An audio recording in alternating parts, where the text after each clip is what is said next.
Monsoon हर साल आता है, बारिश भी हर साल होती है, लेकिन हर बार सवाल वही उठता है, क्या हमारे शहर और हमारा इंफ्रास्ट्रक्चर बारिश के लिए तैयार है? इस बार भी कुछ घंटों की बारिश ने देश के अलग अलग हिस्सों में ऐसी तस्वीरें दिखाई जिन्होंने विकास के दावों पर कई सवाल खड़े कर दिए।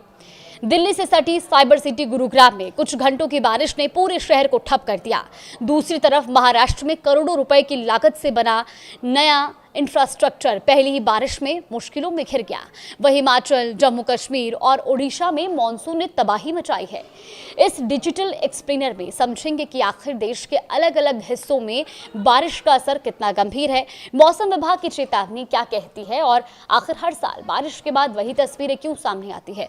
नमस्कार, आप देख रहे हैं न्यूज़ 18 का डिजिटल प्लेटफॉर्म और मैं हूं आपके साथ जागृति खंतवाल।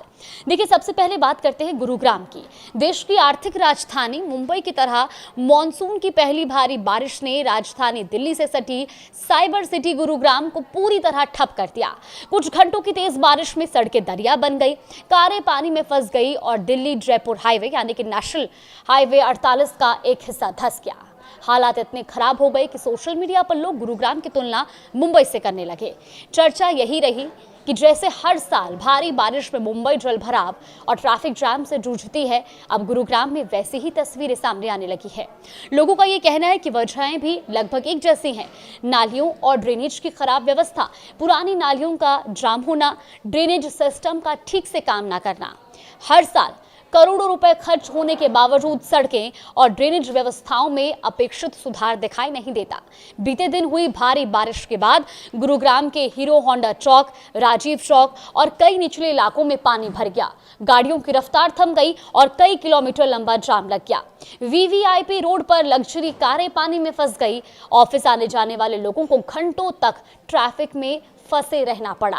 अब इसी दौरान नरसिंहपुर के पास नेशनल हाईवे 48 पर हाईवे का एक बड़ा हिस्सा धंस गया और इसका असर दिल्ली जयपुर मार्ग पर पड़ा, जहां 8 से 10 किलोमीटर लंबा जाम लग गया। इसी हाईवे पर एक स्कूल बस भी दुर्घटनाग्रस्त हुई। गनीमत ये रही कि बस में कोई बच्चा सवार नहीं था और किसी के हताहत होने की खबर नहीं है। अब बात मौसम विभाग की कर लेते हैं। देखिए, भारतीय मौसम विभाग यानी कि आईएमडी ने गुरुग्राम में बुधवार 8 जुलाई यानी कि आज के लिए भी बारिश की चेतावनी जारी की है और इसी वजह से कई कंपनियों ने अपने कर्मचारियों को वर्क फ्रॉम होम करने की सलाह दी है। दिल्ली एनसीआर में ही सुबह से आसमान में बादल छाए हुए हैं और रुक रुक कर हल्की से मध्यम बारिश हो रही है। मंगलवार को हुई बारिश और ठंडी हवाओं के कारण अधिकतम तापमान में गिरावट दर्ज की गई, जिससे लोगों को भीषण गर्मी और उमस से राहत मिली। हालांकि कई इलाकों में जलभराव के कारण ट्रैफिक की समस्या भी देखने को मिली है। वहीं आईएमडी के अनुसार मंगलवार 7 जुलाई को दिल्ली का अधिकतम तापमान 37.2 डिग्री सेल्सियस दर्ज किया गया, जो कि सामान्य से 0.6 डिग्री अधिक रहा। वहीं न्यूनतम तापमान में भी 30 डिग्री सेल्सियस दर्ज किया गया, जो कि सामान्य से 2.1 डिग्री अधिक था। इस दौरान उत्तर पूर्व दिशा से हवाएं चली और पिछले 24 घंटे के दौरान दिल्ली के कई इलाकों में हल्की से मध्यम बारिश हुई, जबकि कुछ स्थानों पर भारी बारिश भी दर्ज की गई। अधिकतम तापमान में 1 से 2 डिग्री की गिरावट आई, जबकि न्यूनतम तापमान में 1 से 3 डिग्री सेल्सियस की वृद्धि भी हुई है। अब बात करते हैं अधिकतम आर्द्रता 100% और न्यूनतम 60% दर्ज की गई है। मंगलवार सुबह 8:30 बजे तक बारिश दर्ज नहीं हुई थी, लेकिन शाम 5:30 बजे तक 11.9 mm बारिश रिकॉर्ड की गई। आईएमडी का अनुमान है कि बुधवार को अधिकतम तापमान 32 से 34 डिग्री और न्यूनतम तापमान 21 से 23 डिग्री सेल्सियस के बीच रह सकता है। आसमान में बादल छाए रहेंगे, गरज चमक, बिजली और 30 से 40 किलोमीटर प्रति घंटे की रफ्तार से तेज हवाएं भी चल सकती हैं, जिनकी गति झोंकों से साथ 50 किलोमीटर प्रति घंटे तक पहुंच सकती है। अब आज सुबह या दोपहर के दौरान हल्की से मध्यम बारिश और कुछ स्थानों पर भारी बारिश की संभावना भी जताई गई। इसके बाद शाम या रात में बारिश का एक और दौर आने का भी अनुमान है।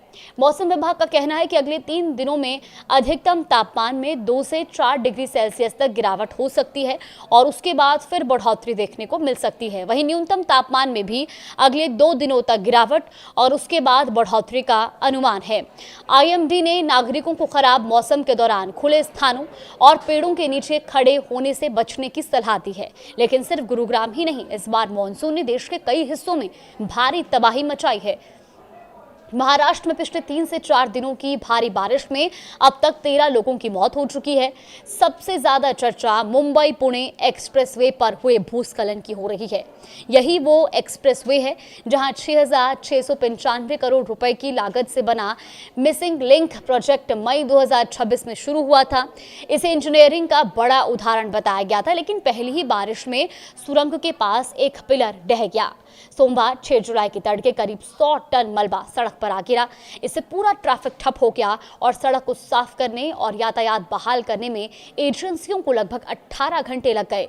जिस परियोजना का उद्देश्य खंडाला घाट के खतरनाक मोड़ों से राहत देना और रोजाना करीब 1.5 लाख यात्रियों का लगभग आधा घंटा बचाना था, वही परियोजना पहली बारिश में मुश्किलों में घिर गई है।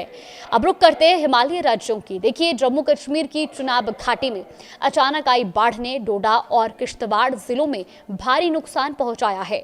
डोडा किश्तवाड़ राष्ट्रीय राजमार्ग पर हुए भूस्खलन की चपेट में ट्रक, डोजर और कई वाहन आ गए।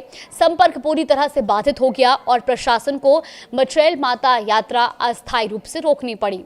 किश्तवाड़ की 540 मेगावाट की कुआर पन बिजली परियोजना को भी बड़ा नुकसान पहुंचा है। यहां हुए भूस्खलन में परियोजना का बुनियादी ढांचा प्रभावित हुआ और कई मशीनें और वाहन मलबे में दब गए, जिन्हें निकालने का काम जारी है। वहीं हिमाचल प्रदेश में भी स्थिति गंभीर बनी हुई है। शिमला के रामपुर उपमंडल की नरैण पंचायत में रविवार रात बादल फटने के बाद बारंदली खड्ड में अचानक आई बाढ़ से एक पैदल पुल और शमशान घाट बह गया। खेल का मैदान मलबे से भर गया।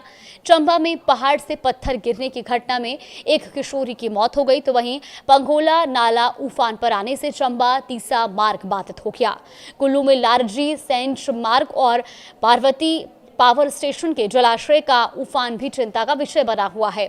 मौसम विभाग ने कांगड़ा, कुल्लू, मंडी, शिमला और सोलन के लिए अगले 2 से 3 दिन तक भारी बारिश का ऑरेंज अलर्ट जारी किया है।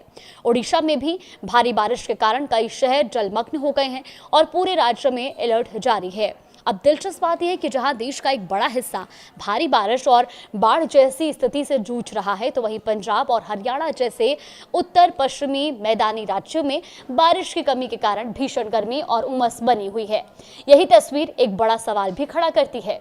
हर साल बारिश आती है, हर साल बाढ़ आती है, हर साल जल भराव होता है और हर साल इंफ्रास्ट्रक्चर पर सवाल भी उठते हैं। चाहे मुंबई का नया मिसिंग लिंक प्रोजेक्ट हो, गुरुग्राम का ड्रेनेज सिस्टम हो, पहाड़ों में बार होने वाले भूस्खलन हो या मैदानी इलाकों में जल भराव, हर घटना ये संकेत देती है कि बारिश और आपदा प्रबंधन के लिए तैयारियों पर लगातार सवाल बने हुए हैं। एक्सपर्ट्स का कहना है कि जब तक इंफ्रास्ट्रक्चर की बुनियादी व्यवस्था मजबूत नहीं होगी, तब तक हर साल ऐसी ही स्थिति दोहराती जाएगी।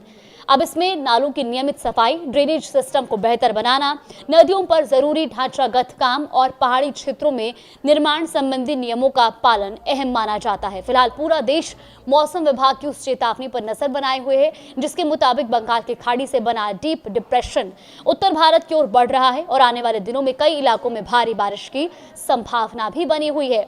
ऐसे में सबसे बड़ा सवाल यही है कि क्या हर साल की तरह इस बार भी बारिश गुजर जाने के बाद ये मुद्दे भूल जाएंगे या फिर इस बार तैयारियों और इंफ्रास्ट्रक्चर को लेकर ठोस कदम उठाए जाएंगे? यही सवाल आज पूरे देश के सामने भी खड़ा है।